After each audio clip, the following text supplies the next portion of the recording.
الله ربي والإسلام ديني ومحمدا رسول الله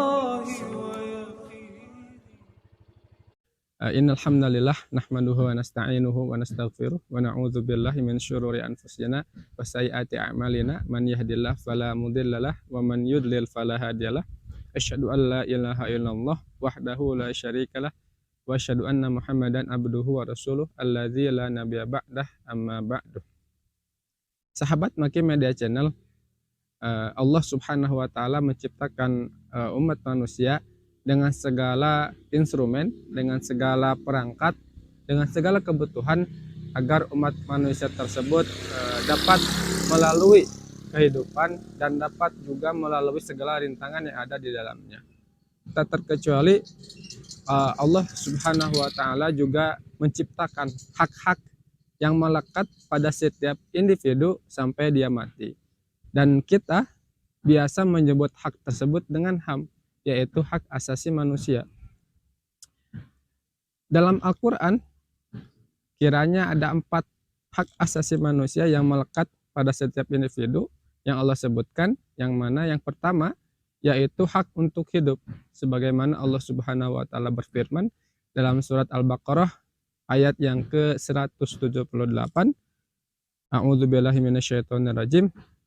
Walakum fil qisasi hayatu ya ulil albab la'allakum tattaqun.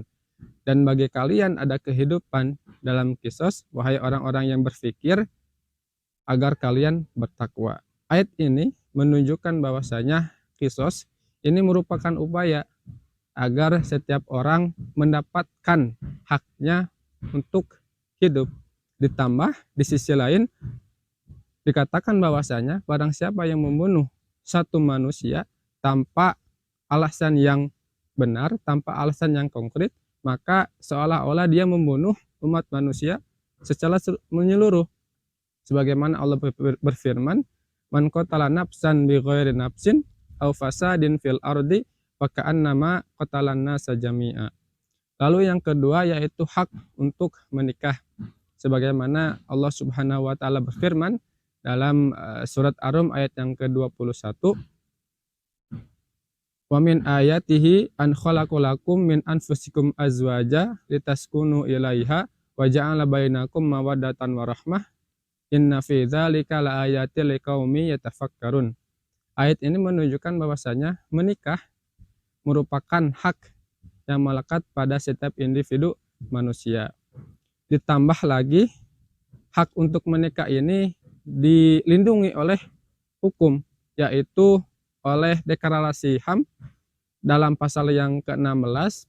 Salah satu poinnya mengatakan bahwasanya laki-laki dan perempuan yang dewasa boleh tanpa adanya perbedaan atas ras, bangsa dan agama berhak untuk menikah dan berkeluarga. Lalu kemudian yang ketiga yaitu hak untuk memiliki harta. Sebagaimana Allah Subhanahu wa taala berfirman, waladzi khalaqalakum ma fil ardi jami'a. Dialah Allah Subhanahu wa taala yang menciptakan bagi kalian apa saja yang di bumi secara menyeluruh. Dalam ayat ini terkandung makna bahwasanya setiap manusia memiliki hak untuk memelihara hartanya. Terlebih lagi di dalam riwayat dikatakan bahwasanya seseorang yang menjaga hartanya lalu kemudian dia terbunuh, maka dia dikatakan sebagai orang yang mati syahid.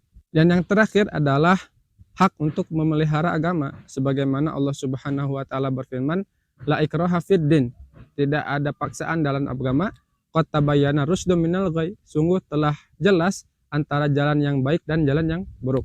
Dalam ayat ini Allah Subhanahu wa taala menggunakan kata ar-rusdu, yang mana ar-rusdu ini makna dasarnya adalah kecerdasan dan kedewasaan. Artinya Allah Subhanahu wa taala tidak memaksa umat manusia untuk memeluk agama Islam seluruhnya, karena pada hakikatnya ketika Allah menginginkan umat manusia untuk memeluk agama Islam secara keseluruhan, pasti itu akan terjadi. Namun beragama itu merupakan hak setiap manusia yang didasarkan atas kecerdasan dan kedewasaan mereka. Tentu saja dengan konsekuensi dalam Islam bahwa barang siapa yang beragama bukan dengan agama Islam, maka agama itu akan tertolak dan para penganutnya akan masuk neraka. Mungkin demikian yang dapat saya sampaikan. Rabbana atina fid dunya hasanah wa fil akhirati hasanah wa qina adzabannar. Assalamualaikum warahmatullahi wabarakatuh.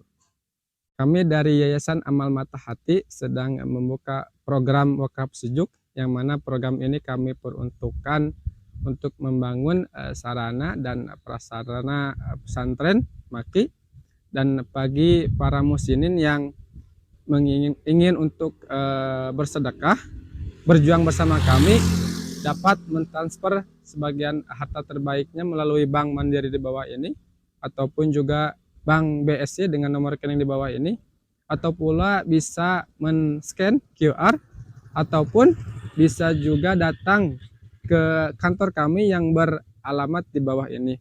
Dan bagi para muakib yang telah menyalurkan donasi terbaiknya, kami ucapkan jazakumullahu khairan katsira. Semoga Allah membalas kebaikan yang telah sahabat Amal Mata Hati lakukan. Sekian, wassalamualaikum warahmatullahi wabarakatuh.